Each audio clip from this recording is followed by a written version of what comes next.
All right, welcome into the first ever Fantasy 4-Pack podcast. I'm your host, Ian Power, joined by Matt Vitale and Frankie Santiago. We're the show where we drink a 4-pack when we talk about fantasy sports, break it down into 4 segments. Today we're talking free agency. We're going to break it down quarterbacks, running backs, wide receivers, and tight ends. So you got to hold on to the end for the good stuff. Yeah. And why don't you tell them what's up with these 4-packs? Oh, yeah. We each take turns choosing the beer. This week it is Hop Hoppin' Away by Aeronaut. You can thank Frankie for the choice here. A Somerville favorite. Never had it before or heard of it. But without further ado, let's get right into quarterbacks. A hot name on the top of the list, Dak Prescott. Went nowhere. He got franchise tagged. Does this affect anything in any way, or are we just looking at more of the same for the Cowboys? Is it just, Witten's gone, obviously, but... Ancient. I think the franchise tag, in terms of how he's going to be this year as far as a player, if he keeps having his head up his ass, trying to get more than $33 million a year, I think he might just get shipped. Why is it head up his... he played well last season. Sure, it was situational. He was better at home than on the road, but he did play well last season. Prices are going up in the NFL anyway. Why not go out there and play for your money? And if he's slinging it, it could mean good things for Cooper and Gallup and maybe Jarwin. So how much would you pay him if he's not getting paid $33 million? It's not a contract issue. It's more. Do I think it's going to affect his performance on the field? Which is no. I think if anything, it's going to make him better. He's got to go out there and prove it again. Yeah, I only worry about if he's got the motto of some of the running backs that we've had recently with the whole holding out, not wanting to waste your body on a tag, because if he gets hurt, then he loses money. That whole thing. But honestly, I'm not too worried about it at the end of the day for this season for the Cowboys players, because Jerry's either just gonna buckle and sign him because he doesn't want to lose a franchise quarterback. He did it with Zeke. He does buckle and sign everybody, as evidenced by Zeke and Amari Cooper. That's the other thing that Dak has going for him. He didn't lose any of his weapons. I could easily see him being a top 10 quarterback. He's got all the pieces in place. It's just, does he have the mental toughness to go out there and play for that money? Yeah. He's got to secure the bag. Top 10 quarterback. Last year, he was the 2-3 behind Lamar and who was the? He wasn't the 2. Russ. Pat. Listen, he's going to cruise to a number 10 spot. It's not even a question with those weapons. Barring any injury or plantar fasciitis popping back up, he's locked in top 10. It's just what do you got to pay to get him? What about this Tom Brady guy? You guys heard about him? 2 years, $50 million to the Buccaneers. Steal. Sucks if you're Jameis Winston, but that's got to be an upgrade.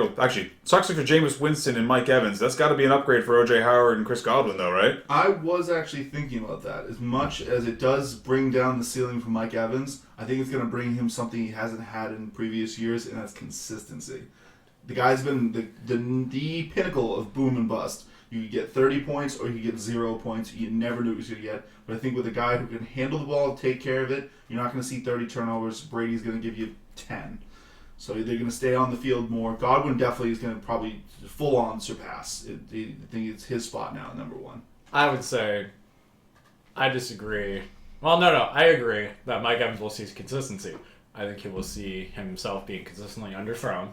I think that he will see Chris Godwin catching 10, 20-yard passes consistently while he watches from down the field. I've been saying this for a while. Tom Brady over the hump. Never been a good fantasy quarterback. As far as real-life quarterback, past his prime, can't get the ball on the field anymore. 2 or 3 good fantasy seasons. He can usually sneak in the ball. But I agree. I think that Mike Evans is going to be consistent. He's going to be consistently getting about 9 points a week as Brady just can't get him the ball down the field. It's going to be a lot of underneath shit to Chris Godwin and O.J. Howard, and that's about... I guess if they get a running back too, like Ronald Jones isn't a big pass catcher, so maybe a Gung Boale is going to have a nice season, but... You never know.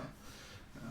Big thing with him, I just think you're going to see those yard numbers, they're going to come way down, but I think Mike Evans is going to be the big beneficiary of Brady's accuracy when it comes to the end zone, because we all know Brady likes to have a go-to guy for the end zone, and a big target like Evans, he can turn in 10 touchdowns with 900 yards. Yeah, but then make up Mike Evans. I don't like it. The issue is Evans is going to go in the first 2 rounds again. At least first three. You're not going to get return on value for Evans this season if old ass Brady's searching for him down the field with his walker. Just, I'm going to get you the ball.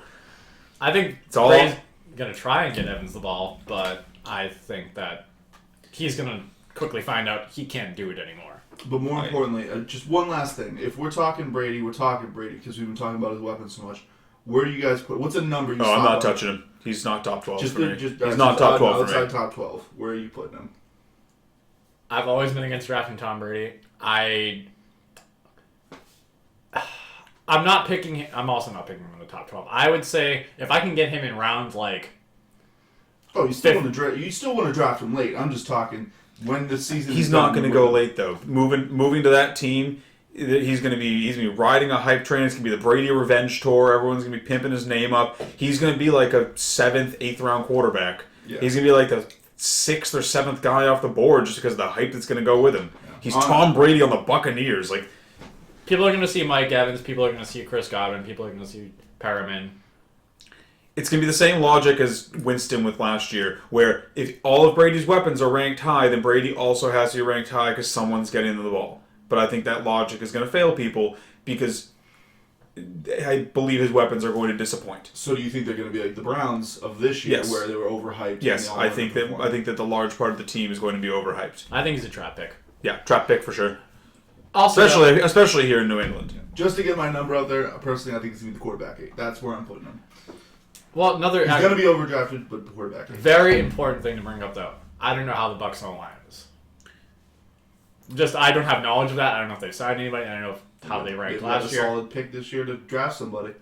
So then, I think that's a big factor in how well Brady plays and where he falls at the end of the year. I think that he did have, I believe, the worst completion percentage under pressure last season. Because he got knocked down, I think it was 27 times, if I saw the stat correctly, compared to, I think it was, the highest was 47 or 49. So you figure he's taking half the hits, and every time people are worried, he's going to get injured. And if he has a good line in front of him, I think he'll be well. Well, it's not great.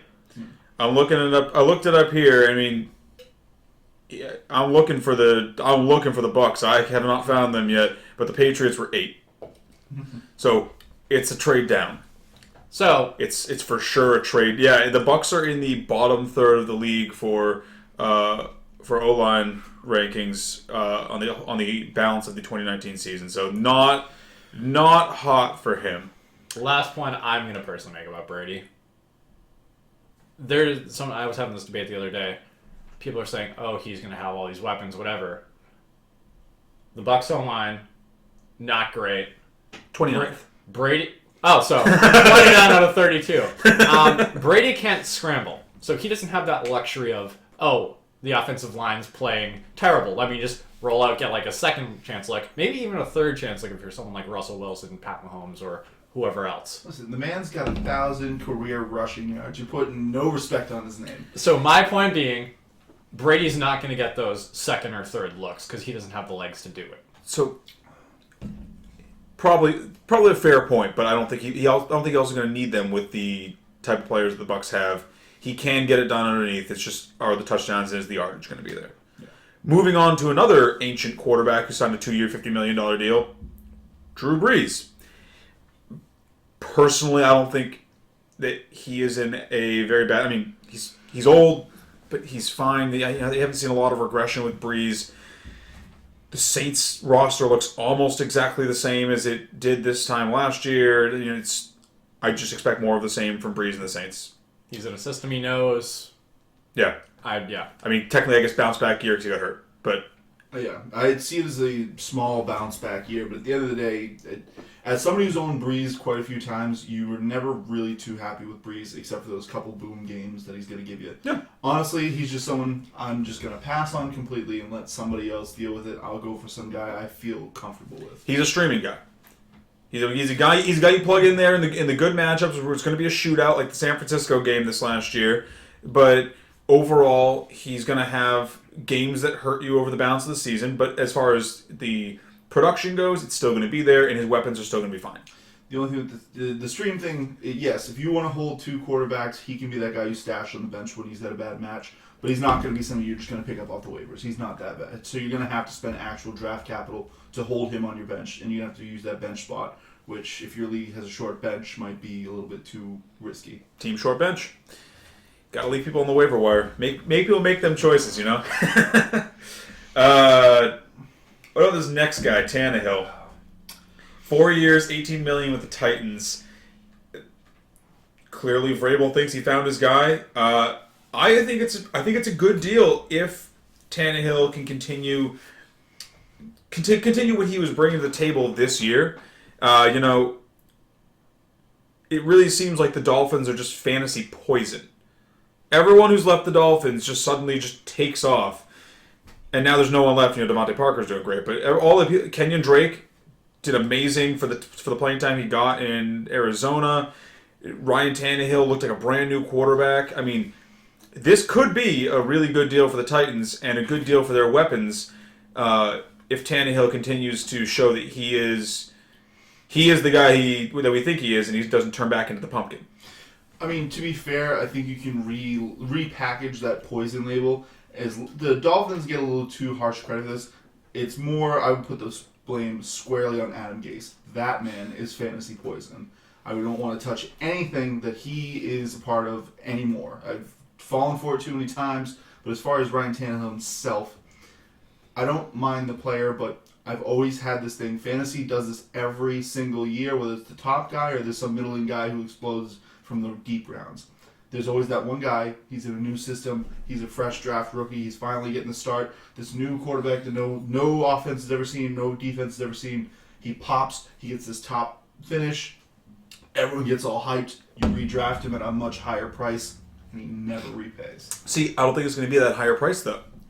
He's still Ryan. A lot of people are going to have that mindset. He's still Ryan Tannehill to a lot of people. I think you're still going to be able to get him later in the draft, and he's going to be able to turn in a lot of value very similar to what you're going to get with some of the quarterbacks that are going in the first 8 rounds. Another thing to look at as well is, like, okay, so the Titans, correct me if I'm wrong, 3-4 of their first 7 games last season. Last, 10 games were Mariota. 7-3. Tannehill comes in. Playoffs doesn't really do much. Doesn't need to. So we haven't seen a playoff Ryan Tannehill. He controlled the game great. He did what he needed to do. But he also had the benefit of having Derrick Henry. He's going to have the benefit of having Derrick Henry this year as well, seeing as he got franchise tagged.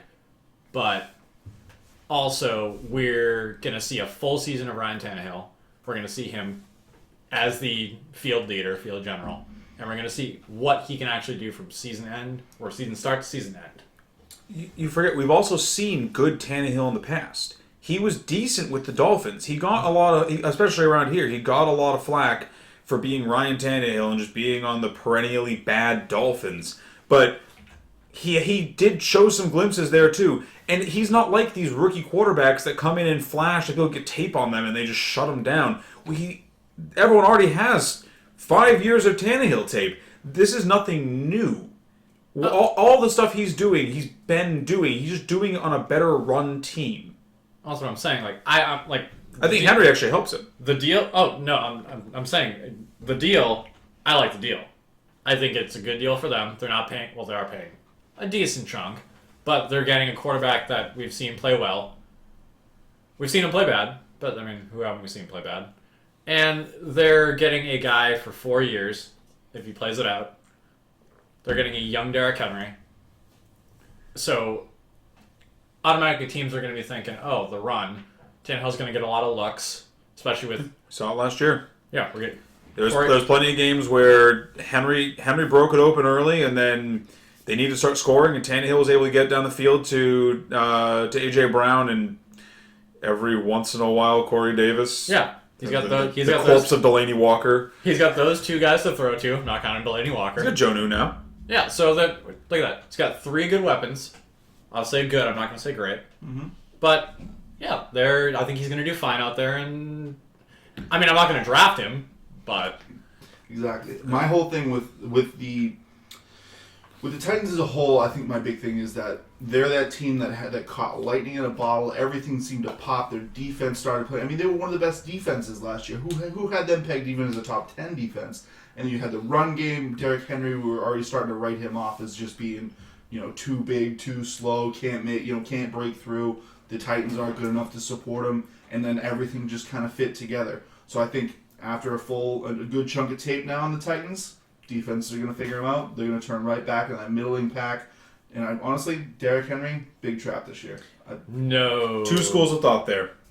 There's that school of thought, and then there's a school of thought that Marcus Mariota was the issue, and plugging Ryan Tannehill in there sort of like completes the puzzle and allows them to be that more complete team that's dangerous. Oh, it certainly could be. Think of it this way. So, they were a middling team. But also, you have to remember, they were a playoff team this year. They snuck in. Were they? I think they played in. They earned that spot. Were they a playoff team last year? Nope. They were not. Year before? Not the best of my recollection. All right. Teddy Bridgewater. Teddy B. Back from the dead after his multiple knee injuries with the Vikings and then being a backup for Drew Brees. He signs 3 years, $60 million with the Panthers. First of all, great for Teddy. Very happy that he's able to resurrect his career somewhere. I think the Panthers is a good spot for him. They've got a lot of weapons. I'm worried for what this does for Curtis Samuel, but I think that he and Christian McCaffrey should be able to make sweet, sweet music. DJ Moore should be happy with his new game manager. I really like this signing. Like I said, Teddy Bridgewater, a great player. I'm glad to see him get his shot because I think he had real star potential when he was there before those terrible knee injuries. But with him there, I think you're going to see a more classic style offense. I think Christian McCaffrey is still going to be great just because he catches so many balls. I don't think they're going to try and change that system. It works. I just think you're going to see more of a Curtis Samuel playing more of the typical, 1A receiver, getting more of the looks, kind of dominating like that. Whereas Curtis you think Samuel's going to step over DJ Moore? No, I'm thinking that Curtis Samuel is going to take that step back. And I think this is going to be the year that Curtis Samuel is cemented as the 2, whereas DJ Moore cements himself as the 1. You said 1A. I got nervous. I was like, oh, you're predicting some real weird shit coming up here. I think what he meant by 1A is I'm picking it up. Top dog kind of. Correct me if I'm wrong. 1A meaning Christian McCaffrey is they're just gonna ride Christian McCaffrey to the promised land. I think you're going to see more classic style. I think this is going to be a more classic style running back scheme. But I mean, at the time of the Saints, and they ran similar. Just to interject, not fantasy related, beer related. Did we decide what we're doing as far as if you finish a beer? Am I waiting? Oh, are you done? Oh, yes, I'm done. If you're done, then we're going to do speed round for the remainder of the... I would say, are we waiting or... So I'm going to pull a timer up here, and I'm going to give us a minute on each quarterback that we still have to talk about on the rest of the list. So let's wrap it up with Teddy Bridgewater. What's his ceiling? What are you guys thinking for him for this season? I think top 12 best case scenario. He's got a lot of good weapons. He's still Teddy Bridgewater. He's much more of a game manager than he used to be. No, I think he's a streaming option. If you're the guy who wants to wait on quarterback, scoop this guy up at the end, see if you can make some sweet magic with CMC. I agree with everything he just said. Okay, Phillip Rivers. Yeah. Blah. Blah. All right, cool. That's 3 blah. It's just he's one of those guys. He's clearly a guy ready to give up football. He just wants that one last contract. T.Y. Hilton's ancient. There's just too much. There's too much on the team that's just ready to go, and it needs to be turned over. I think it could be good for some of the receiving options. It'll be an uptick. I mean, he's still good enough that he's going to get the job done. I think it's a new system. It's not going to help a guy like Rivers who's never played outside his little insular world of San Diego's. I think it's going to be tough to move. I mean, I don't think T.Y. is going to be happy. Paris Campbell might be. We got 3 quarterbacks to go, guys. We got what, 20 seconds? We do not. We have just Jameis Winston to go. Where do you guys think he's going? Jameis Winston. I got him to the Patriots. Come on, bring on Robo Jameis with that sweet, sweet mechanical shoulder. I agree with that, but just quick notes. What do you think of Case Keenum to the Browns for 3 years? I think it doesn't matter. He's a backup. Yeah, he's back. That's backup money. to a guy that the Browns have committed to. I don't know if they're going to commit to him after this. That is backup money. If he usurps Baker in the preseason, then that is something we will cross when that happens. But I think that Case Keenum is out of sight, out of mind right now. Brian Hoyer, Patriots. He's not going to be the starter at the beginning of the season. So I actually really love that. But that's getting into the nitty gritty of football and not much fantasy. He's not going to have a fantasy impact there. I think he's just a great leader in the locker room for either Stid the Kid or whoever they draft this year. Moving on to running backs. All right. Wait, you guys not finishing your beers? Moving on to running backs. David Johnson. We got to talk this news before we go into the. I know he's not technically free agency. We got to talk David Johnson before we go into the nitty gritty, as you say, of the running back movers, which there have been a good bit of. I feel like this is probably good for him. The Cardinals weren't using him. It remains me to see how much he has left in the tank. But I feel like the Texans is probably a good spot for him. They traded for Duke Johnson. They don't like Duke Johnson, obviously. They didn't re-sign Lamar Miller, so he's the guy over there. They also just vacated DeAndre Hopkins in this same deal because I believe Bill O'Brien had a stroke while he was making this trade. Those targets have to go somewhere. Will Fuller's made of glass. So, two things to that. So, the first one was, before I forget it, the targets have to go somewhere. It's a conversation that everyone was having last year when Antonio Brown left the Steelers. Those targets have to go to somewhere. They have to go somewhere. And everyone bought in. Granted, I don't think Deshaun's going to get that kind of hurt in the beginning. But, he's torn ACL. It's also a different system, though. In practice, because the Steelers still had Juju.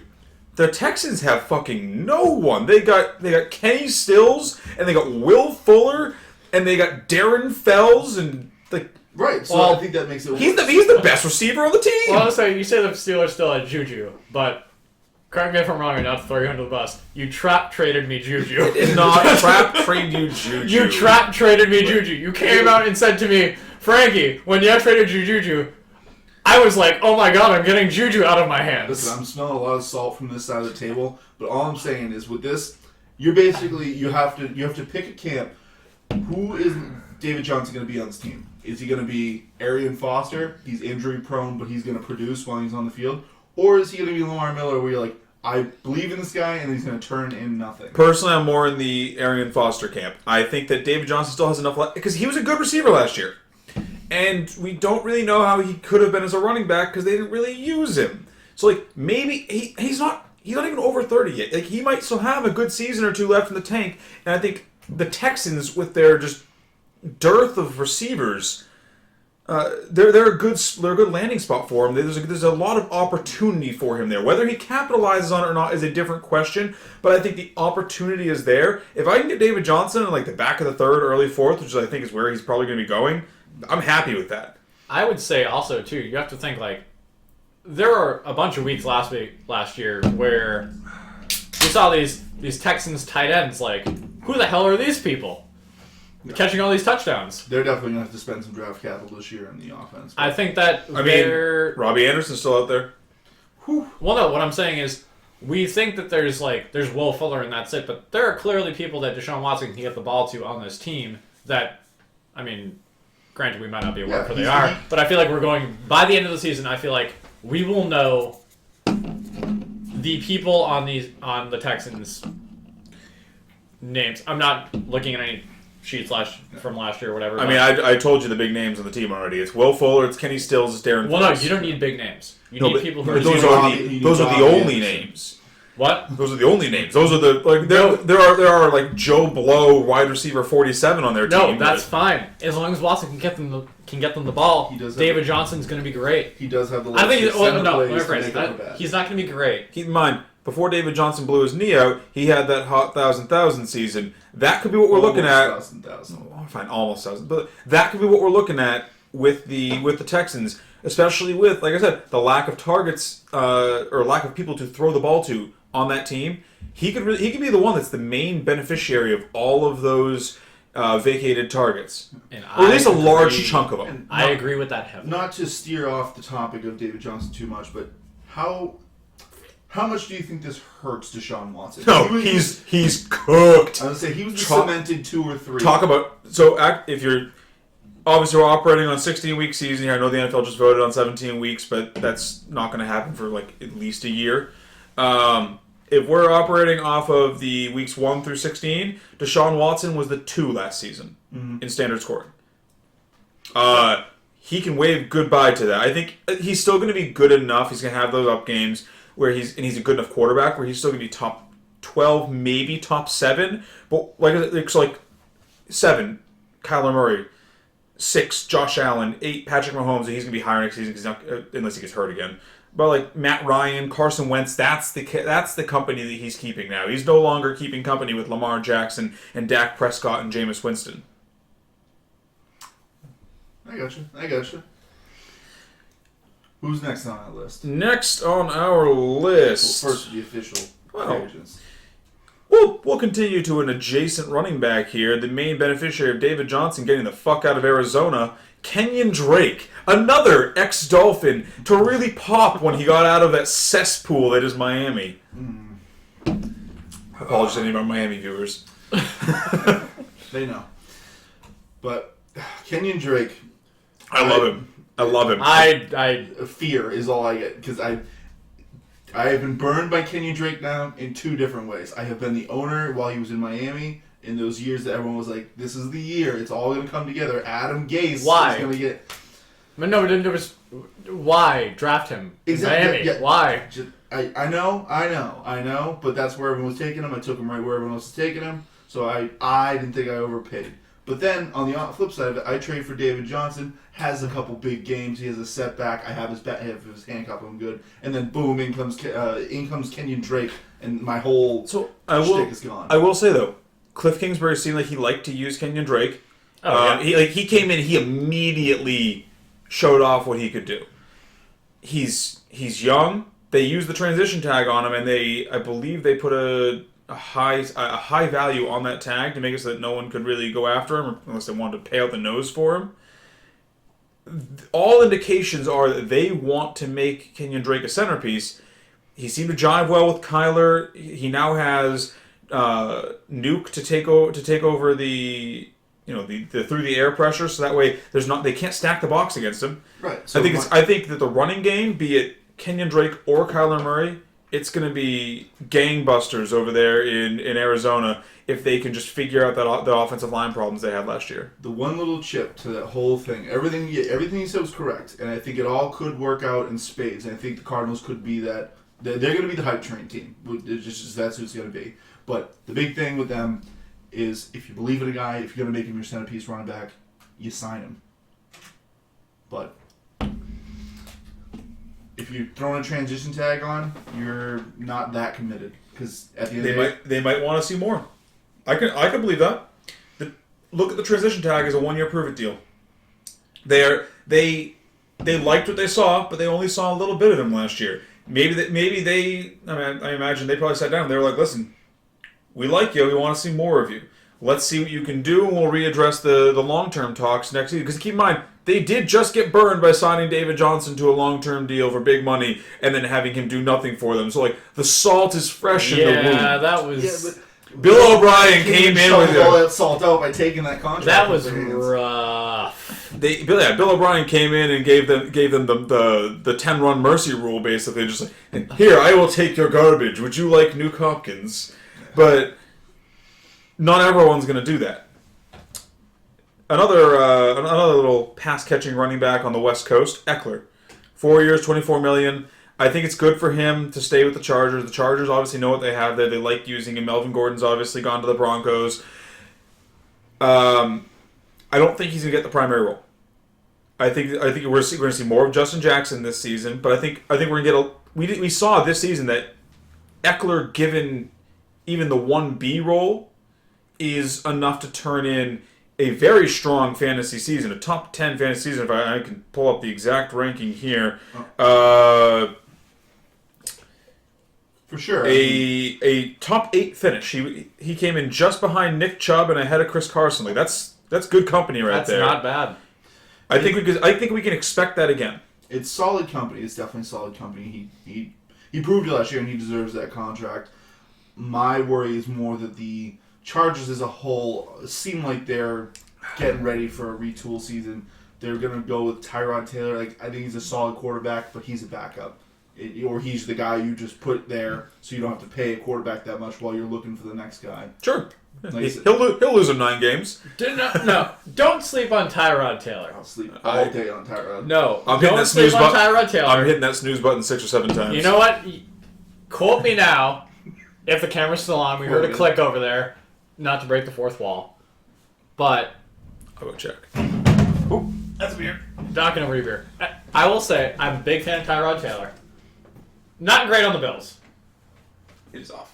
Awesome. All right. So then we don't need to. Dictate to the middle. So then we can just just focus on the middle. Camera is off, by the way.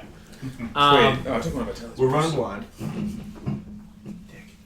I took one of yours. End point here. Tyrod Taylor, not as bad as he could be. All right, so we are running a little behind here, so you got to start picking it up. Eckler, where do you have him? I would say top 7. I disagree. No, I'll say top 10. I feel comfortable saying top 10 again. He's gonna be just outside of the top 10 because, well, I will say that Tyrod Taylor, I think he's not given enough credit. Not great. They're gonna lean heavily on the run, so Yeah, he's outside of the top 10, teams are gonna be able to predict that and just block it. So he's a great transition Outside top quarterback for cheap money. Eckler is going to be running back like 15. I'm higher on him than you guys, I guess. But like I said, I personally believe that Eckler is going to be the focal point of that offense under Tyrod Taylor. We know he's not that great. He's going to be doing a lot of dump offs. I believe, Eckler should be able to thrive under that same role that he had this past year. Derrick Henry also got franchise tagged, not transition, but I don't really think there's anything to be said about Derrick Henry. He's a fantastic running back. They want to feature him. Yeah. They brought the bulk of their offense back. I mean, they let Mariota go, but no, not that. Yeah. Top 5, easy. I think you got to draft him at the top just for if they keep using him like this. He's an easy top back. It's a volume. I just honestly, if I'm in a league with somebody and I know that they're a Derrick Henry, stan, I'm gonna try and sell that number 1 pick to them to be like, hey, you get Henry, sure, and try and pull a haul off him. I have no issue not trusting Henry after the workload he had. I mean, if I'm sitting at 4 and he's there, right? I don't think he's gonna be there. I personally put him end of season. I don't know who to put above him. Oh no! End of season, he was the best running back this past season, even if the stats don't reflect it. Oh, just to circle back. Remember the Juju trade we talked about? My dumbass listen. Traded Derrick Henry. And no, it was Derrick Henry for Juju Smith-Schuster and Juju Smith-Schuster? Miss Schuster. You know what? I'm almost done with my second beer. Where are you guys? Vitalis sold his first. Yeah, this thing's hot. But no, it was Matt Breida as well. Matt Breida and Juju. And that was when Juju was still doing well. No, for me, it was mainly when Breida was doing well. Juju, I didn't really. Oh, I did need, but I digress. Derrick Henry.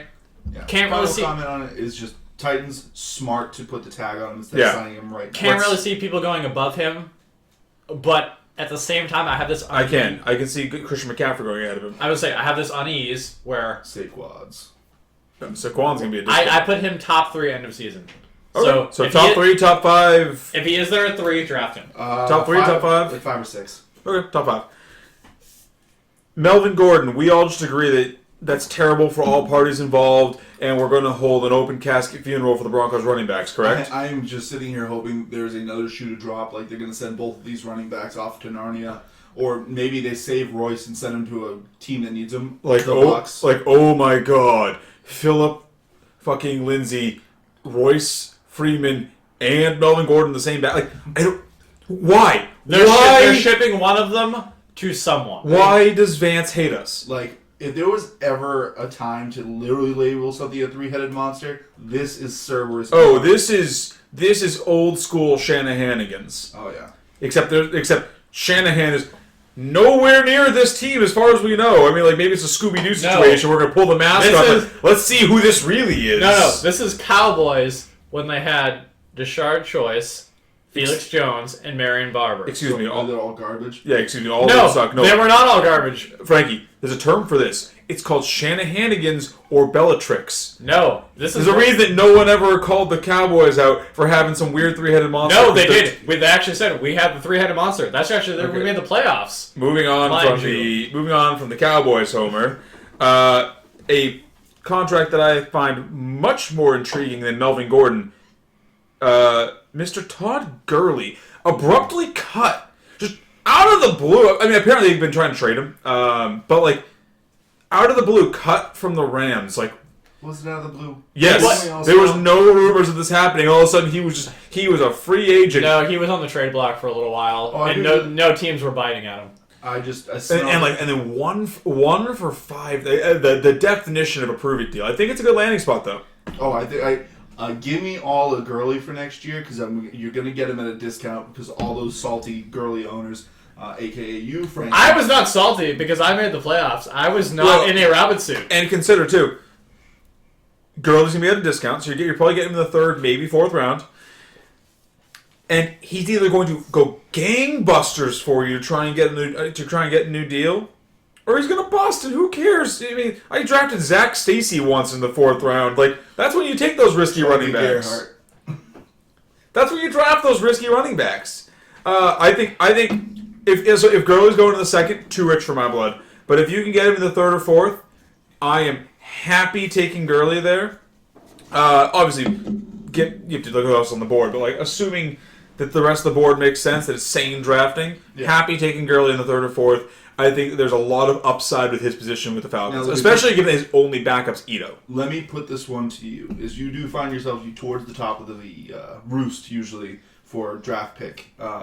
So if you're that guy in the 1 to 3 and you're coming around, you've got probably a solid running back, and with your 2, you probably take a wide receiver or something else. So I drafted at 3. Top of the third round, you taking Gurley? That's when it's nut cutting time. Depends who I took in the second. If I took a wide receiver at 2, then yes. Honestly, I'd probably go Gurley. I'm considering going running back this year. I would probably actually, especially if I got depth at running back, I would definitely take a shot at Gurley. I mean, it's all darts really at the end of the year, so it's all darts and it's all upside. With so you're saying if you went running back 1 in the first round, running back 2. Let's say it's Henry at 3. I mean, if I go like, let's say Henry. Pull the list here. Like Thielen. No, I don't like Thielen. If I went like Henry, Fournette, Gurley, I'd be a happy man. I wouldn't hate it, but also I wouldn't. As a previous Gurley owner for the last 3 years, wouldn't trust it. Well, once again, salt in the wound. You went on unbiased. No, not salt in the wound. Educated source. All right, so I think the only other running back here that really matters as far as where he's gone might be Jordan Howard. I love it. Brian Flores is better than Adam Gase. Adam Gase sucks donkey cocks. Wait, can you guys correct me? Does that say $10 million for 2 years of the Dolphins? Oh, his career's done. Oh, as far yeah. I don't care about Jordan Howard. The only reason why I say I love this because I love looking where he came from. As the Philly homer here, as well as the Cowboys homer, you should be doing cartwheels because that young guy that they drafted last year is going to go gangbusters this year. I mean, I actually think that this is a good landing spot for Jordan Howard because they don't have any other running backs. Mark Walton got arrested for I don't even remember what, but he's just gone. Drugs. Yeah, drugs or something. I honestly don't remember the name of the other running back, but he was inconsequential. Jordan Howard is going to own that job in an offense that honestly worked pretty well last season. Like Devontae Parker and Ryan Fitzpatrick did well, especially in the latter half of the season, as fantasy options for owners. If you were a Devontae Parker owner in the playoffs, with the exception of Week 14, you were happy. Yeah, but here's the thing. I don't have an exact example, but I know there's these players every year, those guys, nuggets of hope that you draft. This guy's going to sit on your bench for so many weeks, and you're going to never know when to play him. So, my counterpoint is he is going to be cheap. He will. There is not a lot of risk that's going to accompany Jordan Howard in the fantasy drafts coming August, assuming we have it. Knock on wood that the coronavirus doesn't take out our football season. But he knocked on plastic. We're all dead. Hold on. There we Found go. some wood. He's gonna be like an 8th or 9th round guy. Like he gonna be cheap. Yeah, and he's gonna be real cheap, and he's gonna look real nice on your bench all year long. So we already kind of touched on this guy, but DeAndre Hopkins, obviously, a little bit of a downgrade. But how do you guys feel about Kyler? I mean, they are Kyler being a running quarterback. They're a little bit more of a running offense than the Texans, so he's going to have less volume, especially because there's more people there too. I mean, he went from an offense where he was the only wide receiver to an offense where he's sharing it with Larry Fitz, the ageless wonder, and Christian Kirk. There's a downgrade, but how significant is the downgrade? Honestly, you say rest in peace for Christian Kirk. I think that Larry Fitz is the odd man out here. Larry Fitz he's getting up there in age. I think this is a move to replace Larry, not Christian. Oh, and yeah, definitely. This is trying to get them the new Larry Fitz, that new focal point of their passing attack. And I still do like it because their idea is they want to throw. Up-tempo offense, right? A lot of. They want those 60, 70 plays a game. Oh, Yeah. Kyler was what? He was the QB 8 or 7 last year? 7 or 8, yeah. So He was QB 7. 7 or 8 last year. And, they're he's going out there. He's doing his job. He's throwing the ball a shit ton. He can move with his legs. Like, they're investing in a pass-first offense. And also, Kyler can run the ball, too, so they're in a good spot. I think with DeAndre, I think they need to get another running back. But... Yeah, grab a late guy, the 3rd round guy in the draft. Wait, you think that the Cardinals are getting a new running back? No, not a new running back. I think they need to be prepared if something happens to Drake. Drake's been pretty healthy. I'm blanking on his name. And on the back, Chase Edmonds. Yeah, Chase Edmonds. He yes, came in. I think the Cardinals are in a really good spot. As there is a giant salt mark on my heart about Chase Edmonds. I think they are. And they got your boy, RSJ. That's the Browns.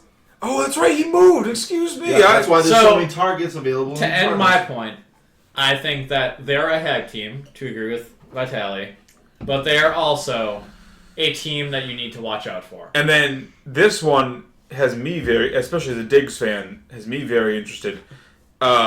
Diggs to the Bills for way more than DeAndre Hopkins. How happy? So, just fantasy value aside, how happy are the Vikings after they saw that trash bag of an offer that the Texans got for DeAndre Hopkins, and they pull in, I think it's a 1st, a 5th, a 6th, and a 4th next year. Well, correct me if I'm wrong. I think this deal happened first. No, it did not. Oh, no, it did. It did not. Oh, never Hop mind. was the first shoe to drop. Hop was the first shoe to drop, and then Diggs moved, and Diggs got a king's ransom. Like, the Vikings have to be thrilled. Especially because they went to last year's season with 4 wide receivers on their roster. So, they traded, they improved. In the Vikings' eyes, great, we have 3 now. This is even better. Well, I think the Bills, while I would say they overpaid, I think they see the blood in the water with the Patriots. Oh, they definitely do. The Bills are as a Patriots fan, the Bills are the team to beat in the AFC East this season. They see the blood in the water, and they were like, we got to go for broke. We got to get that receiver. That guy. Diggs, I think he had a fine time in Minnesota. So He kind of drew the shit into the stick because Adam Thielen just popped off and was Adam Thielen. So I think they overpaid, but I think they're going to get what they were looking for. So Sean McDermott knew what he wanted here, and Diggs fits very well with Josh Allen. Josh Allen's a big arm quarterback. He loves to huck that ball. He doesn't really care who catches it. That works really well for Diggs because Diggs loves going down the field. I think the biggest loser here is John Brown. John Brown. Yeah, thank you. I was blanking on the name. I was thinking Josh Allen. I was like, no, he's the quarterback. Wide receiver 7 last year. I think Josh Allen is gonna throw that all day and night to Diggs. Beasles is still gonna have plenty of value over the middle. John Brown's the biggest loser here. No, I think they're going to run 2 outs. Unless John Brown signs somewhere else. But He's not a free agent, so he. no, he gets traded. No, Whatever. He's not okay. like, But I think they're going to run 2 outside. John Brown was my guy last year. He worked out great. I want no part of this offense unless the offense includes Stephon Diggs or Devin Singletary. Devin Singletary. Great. All right. Another Frankie favorite here, Mr. Amari Cooper. Love it. 5 years, $100 million. Love it. So much money. I will say it again. Love it. see, you say that, but they were already talking before the season that they cannot pay Dak, Zeke, and Cooper. I think the writing's on the wall. Then I think you're gonna lose Dak. That you signed Cooper, you signed Zeke. Where is that money coming from? I think we're going to lose Dak. I agree with him. And I don't like it, but at the same time, while I am a Cowboys homer, I don't think Dak's worth more than 33 a year. He went out and balled out last year, don't get me wrong. So we aren't talking about Dak though. We're talking about Cooper here. Oh, So, Cooper staying $5 million, 5 years? Cooper Love staying it. with the Cowboys, I think, is a best case scenario for him. The Cowboys were better at using him than the Raiders were. Yeah. And Cooper is, skill wise, he's a top 5 receiver in the league. I will say he's young too, so he's got a bunch of years ahead of him.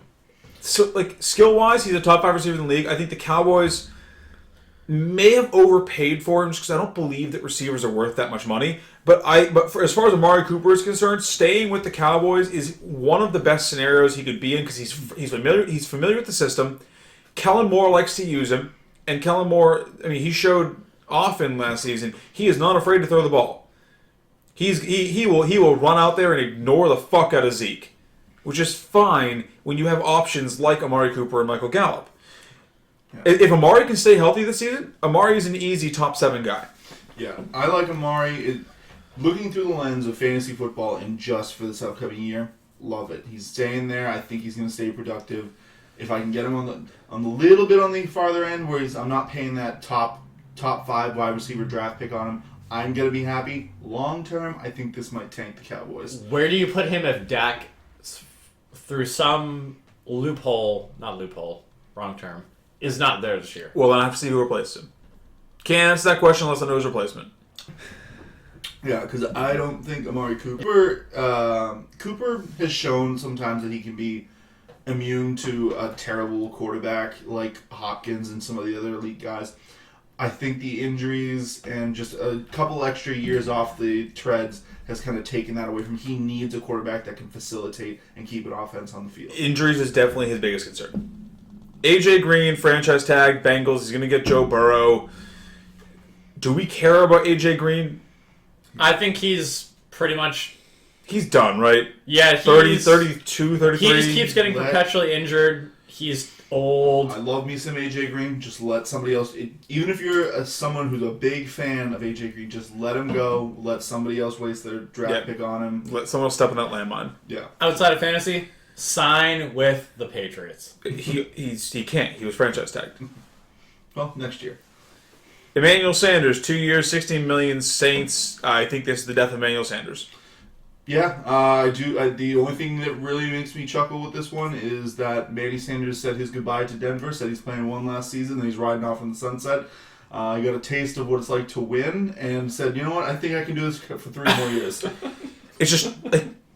Well, the he's going to get some balls with the Saints, but that's Michael Thomas's offense, and he's a kind of similar guy to Mike Thomas. He's a flavor guy. He's just going to be there to draw a cornerback. Oh, he's just more quality receiver play for Drew Brees, which it's a slight uptick for Brees, but... Oh, and you know what? Excuse me. I missed someone on the Texans. I forgot a very important, very old receiver they have signed. Actually, how old is Randall Cobb? 3 years, $27 million to the Texans. What? That's how they're going to pay for Dak. They let Cobb go. I'm going to say this as to the Texans, what? not the Cowboys. 12. the good team in Wait, Texas. hold. That Google has to be wrong here. There's no way Randall Cobb is only 29 years old. I distinctly remember him playing in 2005. I remember, complete tangent here. I remember when Randall Cobb almost died on the field. Yeah, Frank, we don't have time for a tangent. Yeah. Randall Cobb to the Texans, 3 years, $27 million. He's got to catch something, right? Yeah, but honestly, I do want to. Like, do you like what's so? Let me pose it this way: what's the earliest pick you'll use on him? Honestly, it has to be Eighth? double digits. I'm not picking Randall Cobb. 10 on. Depending on how wide receivers are flying off the board, I could see drafting him in like the 8th round, if only because there's no one in Houston Will Fuller. Yeah, who plays 3 games a year. Yeah, I'll take those 3 games over Cobb. Will Fuller. David Johnson. Nelson Aguilar, Danny Amendola. Do we care about either of them? And I was going to say, well, let's jump back to Aguilar because I think he's on a 1-year prove it. The Raiders need to show out because they're in Vegas.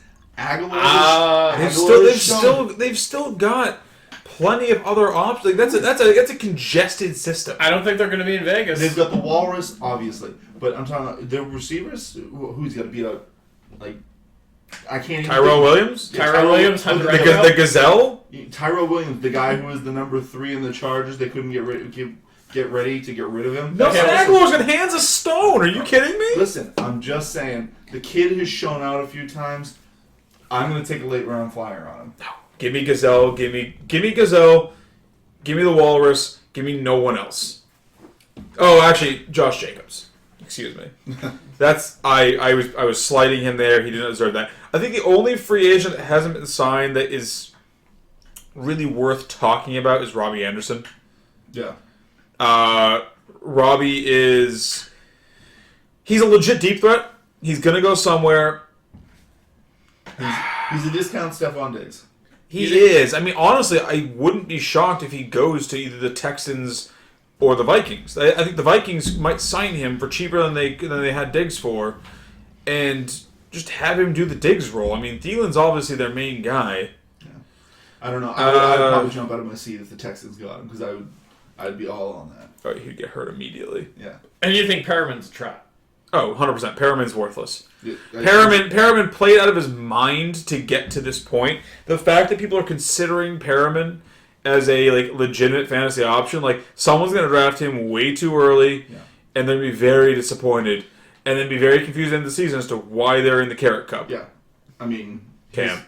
His hairline starts in the middle of his head, so I refuse. I want nothing to do with him. I thought he had a little bit when he got drafted, but he's just a speedster that can catch punts. That's all he is.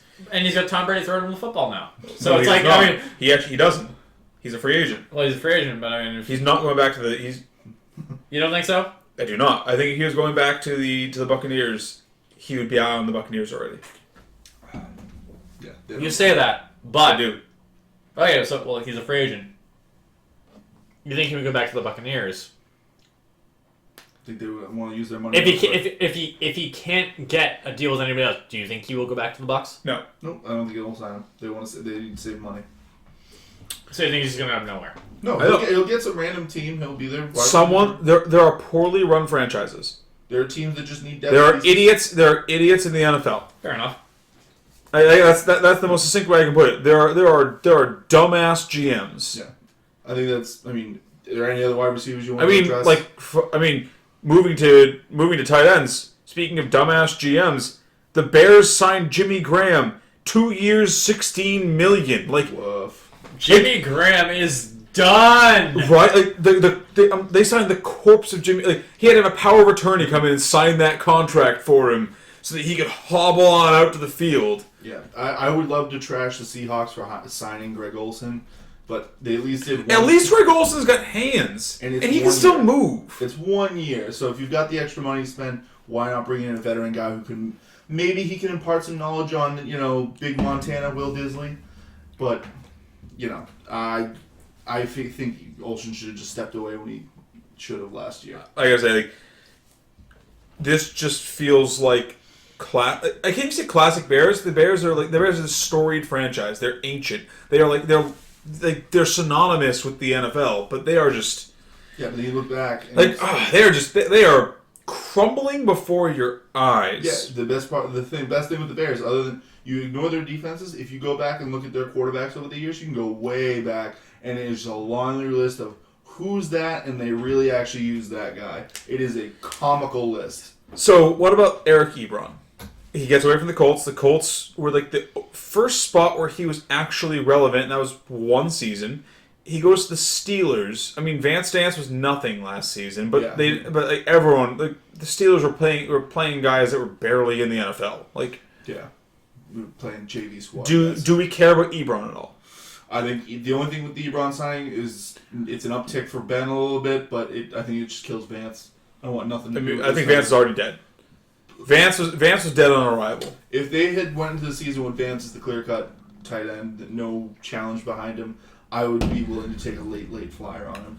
But if Ebron's there, that's just too much to spread around. Yeah, I hate it. Yeah, I've never been an Ebron fan. I mean, he's been good, but I think he's just inconsistent. So Yeah.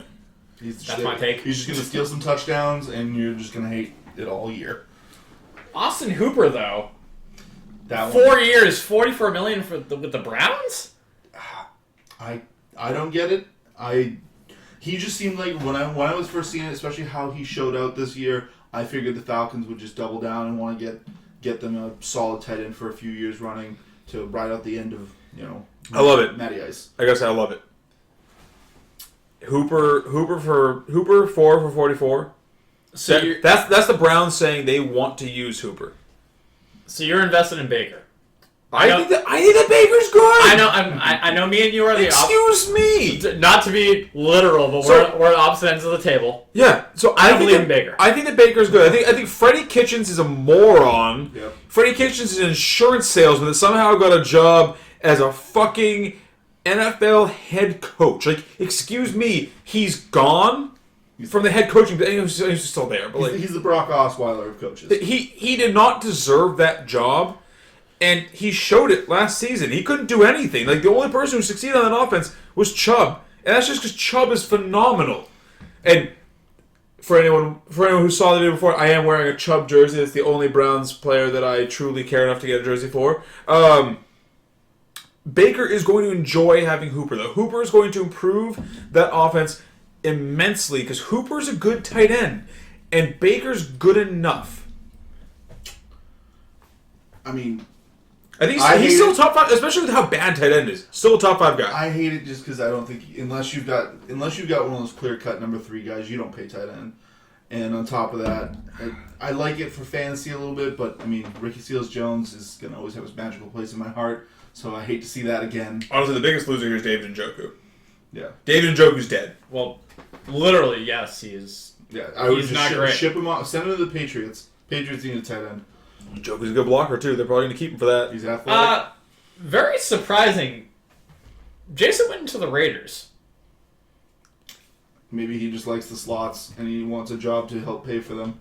But as the resident Cowboys homer, I could not imagine Witten retiring anywhere but as a Cowboy. Well, you're going to have to. Hate to break it to you, but he's gone. No, he's going to sign a 1-year deal. It's going to be great. Yeah, but no, it's just weird to me because not even from the Witten standpoint, but from the Raiders standpoint, like, why are you signing an ancient Jason Witten? Because they don't. Because they're a poorly run team, and they want more than anything else. The Raiders want to have that notoriety, and they want to have people pay attention to them because they're a new team moving to a new market. Witten does still have that name value. People pay attention to him. Yeah, He's a likable enough. I mean, he sucked on Monday Night Football, but he's a nice enough guy. Yeah, like with the other one, maybe like with Greg Olsen. And he does have very steady hands. Maybe he can at least be a mentor for. Yeah, maybe he can, and maybe he can help steady Derek Carr a little bit. You know, maybe he can show like he's a. I feel like he's been playing football as long as I've been paying attention to football, but it's like maybe he can sort of like teach Derek Carr how to be like better at his job. Even though they're not in the same position, but I don't know. I don't really understand it. They already had plenty of guys there. I don't think he's worth drafting in any format. He's going to catch you the odd touchdown. He's going to. I think if anything, he tanks the Walrus a little bit. No, I don't think he'll have any effect. But he'll steal a few looks. So the only other guy I really talk about here is Hunter Henry. Hunter Henry. Franchise tagged by the Chargers. Obviously, Tyrod Taylor is their guy. They're sticking with him. I like it. Yeah, I don't either. Most franchise tags just seem like they couldn't work out a deal. This one literally feels like they handcuffed him to the steering wheel and made him stay in this car that's about to go careening over a cliff. Yeah, O'Doyle rules all the way into the ravine. Yeah, and they're like, we've got one or two talented guys left. They load up their defense to do nothing. Their offense is going to be terrible. I'm being honest here. I don't like any Charger aside from Austin Eckler this season. I think Keenan Allen and Mike Williams, they're both just they're going to get drafted. I don't really care where they get drafted because they aren't going to go low enough for me to consider them values. Same goes for Hunter Henry. Hunter Henry's going to go in the 5th round, and I'm sorry, they're either tight ends earlier or tight ends later. I'd rather pick. Are you guys both done? Because I want to go off my tangent about Hunter Henry, and why. Hunter Henry? Yes, Hunter Henry. So we have to move this to a fantasy 2-pack, Frankie. You're getting a little sloppy over there. To interject, Slippity slop. Are you guys both done about Hunter Henry? Go ahead. Tyrod Taylor, I will iterate again, doesn't get given enough credit. He was not great in Buffalo. Not good in Buffalo. He was average. One might even say below average. We'll say that. Now, when you have a below average quarterback, is he throwing down the field to your deep weapons? Or is he dumping off to your tight ends and your running backs? I like Austin Eckler. I like Justin Jackson. I also like Hunter Henry. I less like Keenan Allen and anybody else who's downfield because, while I will say Tyrod Taylor doesn't given enough credit, he's not a great TD interception ratio. I think the franchise tag was just a way for them to get more time to work out a deal. Hunter Henry, I think he's going to be one of those guys where I would not put him in the top echelon tight ends, but he's probably at the top of the bottom half, to put it as simply as So his one saving grace is that tight end is a wasteland. That's it. Oh yeah, you're either top 3 or you're bottom. Yeah, like I said, you're drafting like Ertz or Kittle or Kelsey, or you're just kind of there. You're just like, yeah, I'll just plug someone in. Yeah. But my one last thing is that basically, if I'm a fan of the Chargers and their offensive weapons, my only hope is that they get Jameis Winston because he can at least get something out of them. He's going to turn the ball over 20 to 30 times, but he can get something out of it. Probably 30. Yeah, probably 30. But that's who I'm hoping if I'm a Chargers fan or just one of the Hunter Henry or any of them. But I don't see it happening. But there's at least one tight end I'm excited to talk about still on this list. I was actually going to give you the floor for him as I knew you wanted to talk a little bit. I also knew that. I saw him coming up. We're getting close to the end here, but you want to wrap up the tight end talk with your feelings on Tyler Eifert? Oh, Tyler.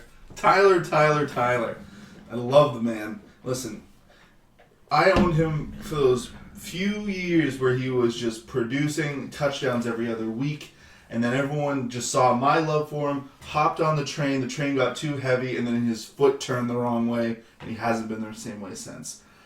One of the 17 injuries. This guy, Bill Belichick needs to get on the phone with this guy and get him up here because we need talented tight ends, and he loves to go pick up that injury-prone, cheap deal. That's exactly his type of player. He'll put him on a prove-it 2-year contract for real good money, and then you get a solid tight end just to see if he's got something left in the tank.